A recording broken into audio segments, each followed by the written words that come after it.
What's up, guys? This will be the February 2021 update for my restoration project here, Delorean bin 3430. As you can see, if you've been following along, I started to strip paint from this guy. It was originally a white car, if you haven't been following on. And I have decided to paint it again. I've kind of gone back and forth multiple times, but I decided to go ahead and strip it and see just how bad the actual damage was. And after stripping the passenger fender, found several dimples along the top ridge here, and a really bad one right here. I kind of tapped them out a little bit, but they're not gonna ever look normal. Plus, even if I was able to get all the dimples out, there's just so many deep scratches against the grain, and then I'm just afraid that trying to sand those out, I'll just end up warping the metal and destroying it. So I think the universe has spoken that this is what meant to be a painted car. I did the driver or the passenger door, and it's good down here, but the roof, if you can see, there's just dimples everywhere. There's a bad one on here, all through here is just all dimpled. So, and they just went to town sanding it against the grain, I think, to get the Bondo to stick and the paint to stick. So, and so, you know, I've got damage on the door, the fender, the hood is riddled with dimples. You can see it back there. Where's my finger? There it is. So that's the hood. You can see some of the Bondo I still haven't gotten off yet. And then I haven't done the driver door yet, but I'm just assuming that, you know, the entire top of the door is going to be covered in dimples just like the passenger door. So anyway, so yeah, painting. Awesome. That's okay. I'm all right with that. In the process of taking panels off, you know, you got to take the hood off to get the front fascia off. Did that. Cleaned up all behind the front fascia. This was just covered in mouse nest remnants and nastiness, so I was able to wash all that off. All the fascia brackets were all just totally rusted, so I bought in the stainless steel replacements for those. Haven't put them on yet. My side marker lights were totally rusted out, so I got new side marker light sockets, installed those, used some heat shrinkable splices somewhere up in here, and then some heat shrink tubing down here, and I covered the seam with electrical tape, and then the seam back in here too, actually. Hopefully water won't get down in there this time. My headlight brackets are soaking in rust remover.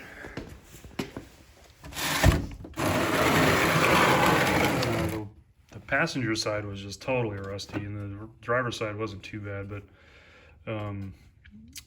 so I'll get the rust off of those. And this tab here is just toast, so I'll have to fashion a replacement and rivet it on there for that part. And get those back on. Okay, that's looking good. My bumper pad on my front side was all busted up, so I've glued it back together, and then I'm gonna, you know, paint it with some like truck bed liner or something to get it to look or hold together and look decent, hopefully. Let's see. On the inside, I traded a guy my original center console, the original radio style center console, for just a single DIN style. So I got that installed. My HVAC panels all put back together. You know, the air conditioning vents are there. A while back, or at least during last summer, I rebuilt the air conditioner box, and I put that in once I was done. So that's all installed. I lined the interior of it with reflective tape because I saw another guy had done that, and I was like, that's a neat idea. So I went ahead and did that too. No idea if that's going to make any effect, but it's a, you know, logical idea. Let's see. steering column's back in place. I did replace the bushing with a Delorean bushing.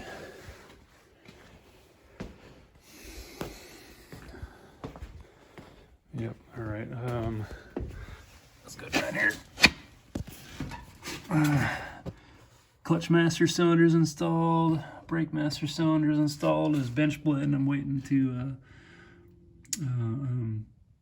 put the car back together. Hopefully soon. Hopefully tomorrow. Actually, we'll see if I can get some help. And then hook all that stuff up.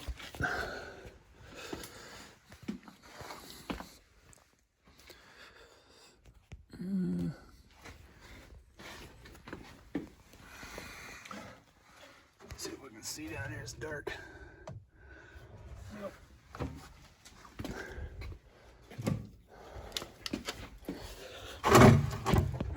That's better. You can't see it with the steering column in the way, but there is a steering column bushing there now. When I got the car, it just didn't have one at all. You can see all the solenoids for the air conditioning there.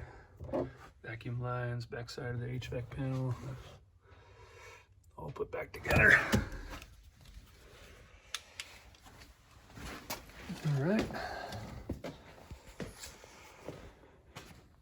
Okay, on the frame, last update I was talking about the air conditioner, the condenser.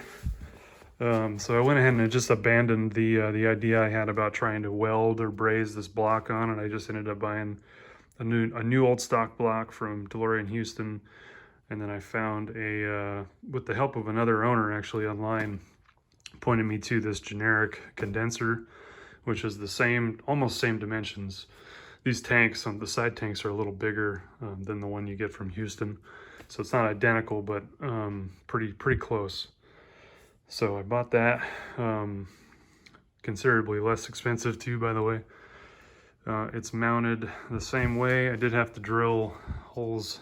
So these are the holes that come from the factory. I had to drill one in between these two to get it to line up properly, so it wouldn't conflict with this weld here on the radiator, and then also so that the shroud or the cooling duct that goes on the front of this, in between the two radiators and the body, would slide in here, would not interfere with this condenser. Oh, and that reminds me too, I did have to shave off.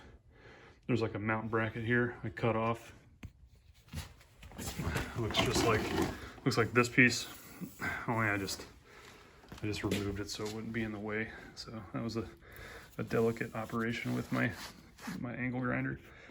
So anyway, this block here houses the high pressure switch and the safety blow-off valve,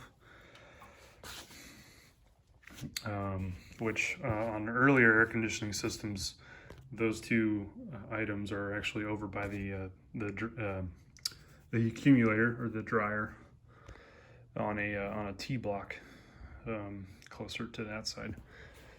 So, all right, so that air conditioning line's installed, and they're over there awaiting the car to go back together. The two heater core lines are there. I did get my steering rack rebuilt. I rebuilt it. Well, I didn't rebuild it actually.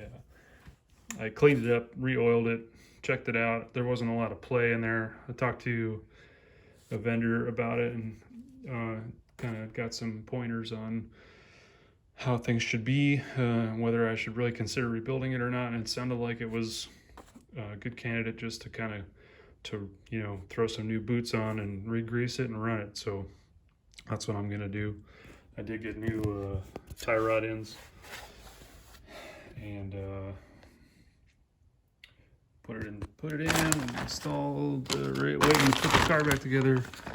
There's the knuckle there for the steering rod.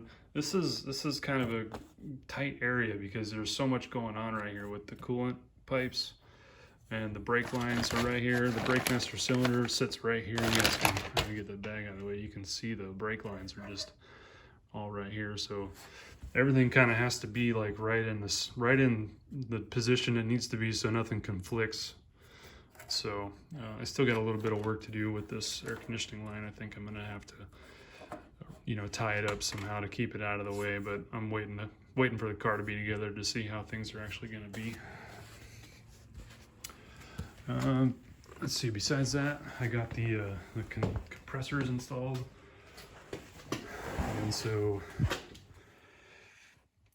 if you guys do this in the future, you'll notice that the compressor you get from Delorean is it's clocked. The head is clocked like 90 degrees different.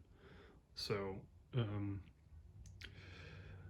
I hadn't actually installed it so that the little fill port for the PAG oil, which is this guy, was on top, which is just like how the original one is.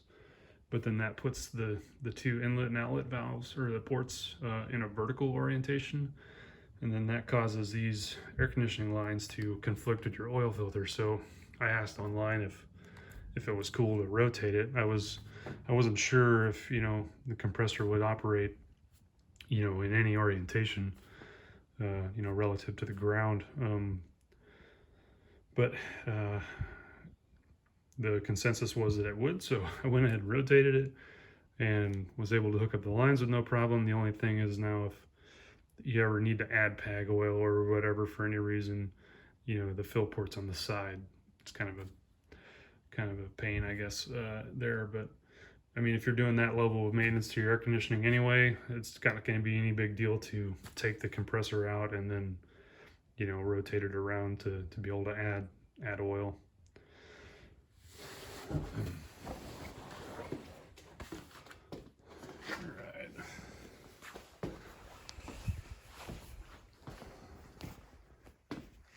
I did get a new filler cap. I got this stainless steel one from Delorean. I liked it. Looks pretty cool. And because my locking gas cap was really tight, I think it's actually okay now that I've kind of worked it, broken it loose a little bit. But I wasn't really interested in having a locking gas cap. Plus, that one's ancient with the rubber seal and everything. So since my hood is solid, I don't have to worry about the flap people getting after it. But filler tubes are installed. There's my clutch master reservoir. And okay, I've taken out the rocker panels. Basically every screw along the bottom I had to drill out. And that's a pretty common thing. Each one along the bottom was rusted out. Pretty much same story with the screws on the front spoiler.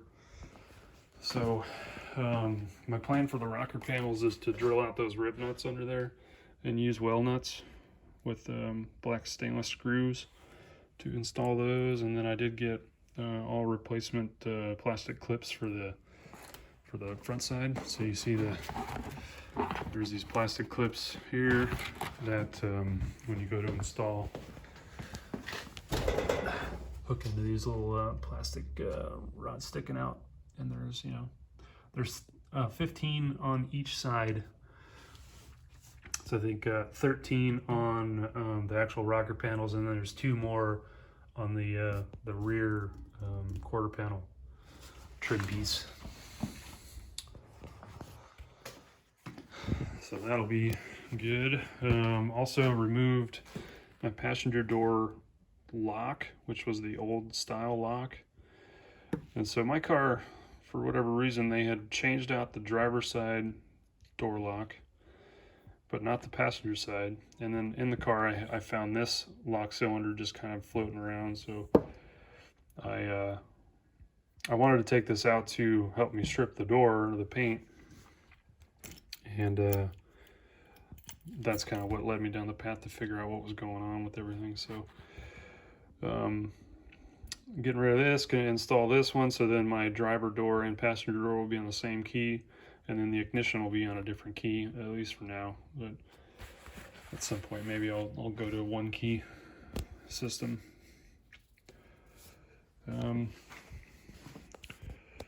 Anyway, yeah, I'm gonna try and put this car back together tomorrow, so everything's waiting for that.